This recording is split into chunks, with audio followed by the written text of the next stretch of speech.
En cette phase de transition, le Tchad a besoin de redynamiser son secteur économique. Ceci passe nécessairement par l'amélioration du climat des affaires.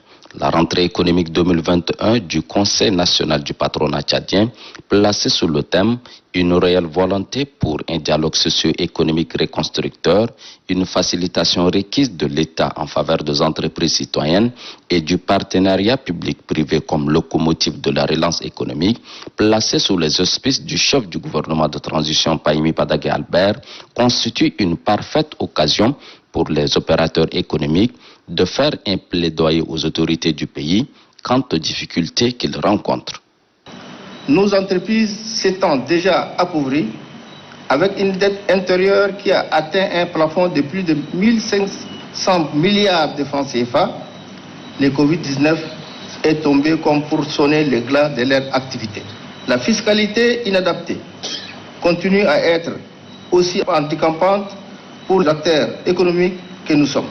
Le représentant du Premier ministre de transition, le ministre d'État Cheikh Ibn Oumar, rassure les responsables du patronat que toutes leurs doléances et préoccupations seront prises en compte par le gouvernement de transition. Monsieur le Président, en tant que premier responsable d'une organisation dont la mission fondamentale est la défense des intérêts de ses membres, vous avez égrené un chapelet de doléances résultant des crises financières et sanitaires aiguës ayant marqué ces derniers quinquennats.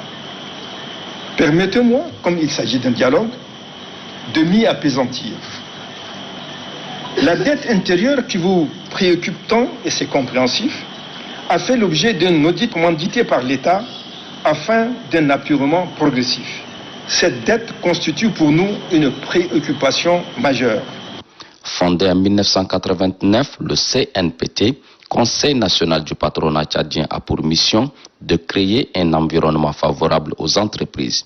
De ce fait, il offre un espace d'échange aux chefs d'entreprise, les accompagne dans les domaines qui touchent à la vie et au développement de leurs entreprises et fait entendre leur voix auprès du pouvoir public et autres partenaires.